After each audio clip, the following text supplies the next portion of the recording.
Beloved, May 17th, 2019, in dreams, I was in a large park. The green of the grass invited to walk in it. In this park around, there was a high wall around it. This wall was natural, and in it, there were small huts of different materials that people had built. I looked at that wall and observed each hut built there. I saw huts of straw, of tin, of wood, of cardboard, of clay.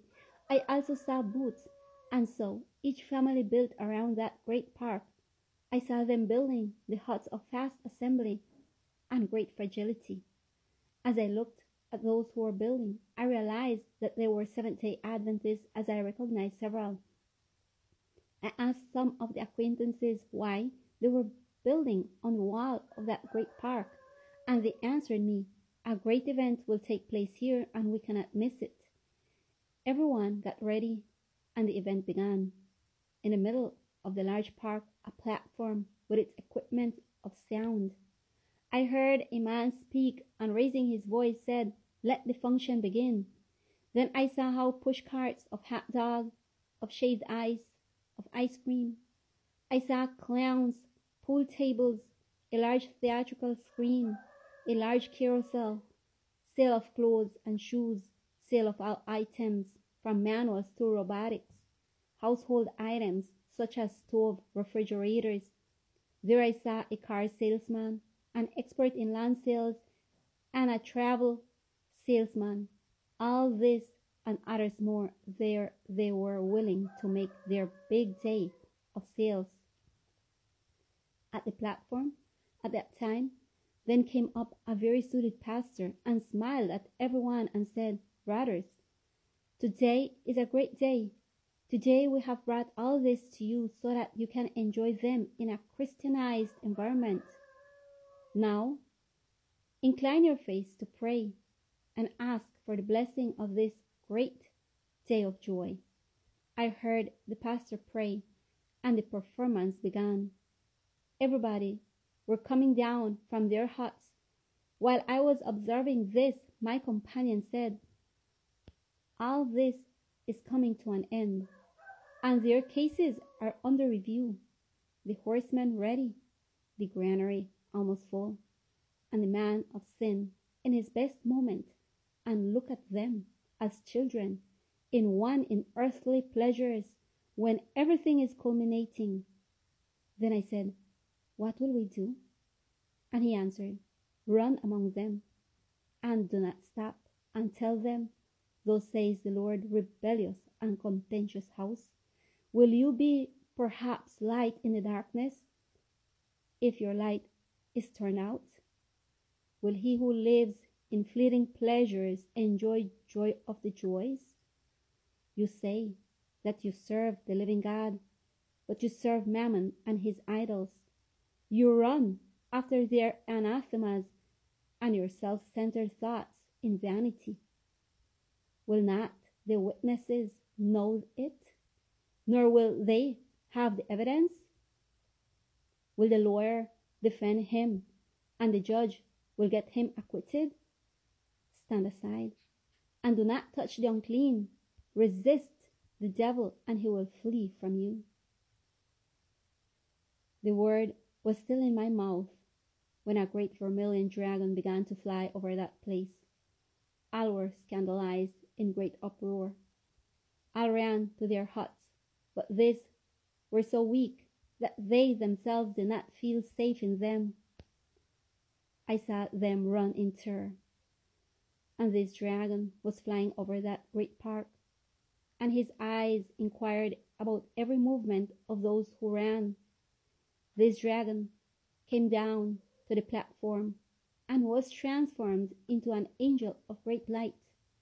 Everybody stopped running and approached to hear his flattering words. He told them, "My dear ones, do not fear. This is my great performance. I have provided you with all this. How will I want to hurt you if what I am giving you is joy? Continue in your activities. Everything it is deserved." Thus, having said these words, the crowd calmed down and everyone calmly continued in their amusement. This angel of great light disappeared, and everyone applauded him. Then the pastor got on the platform again and said, "Were you scared? This was the surprise of this great event. Calm down. Nothing happened. We prayed, and God's blessing is with us." At that moment, my companion gave me a large, thick brown pen in my hand and said, "Stand in the very middle of that park and throw it with all your might upwards."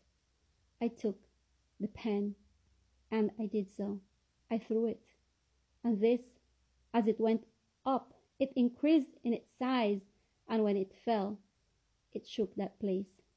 The amusement stopped, and all amusement disappeared, and I didn't see it anymore.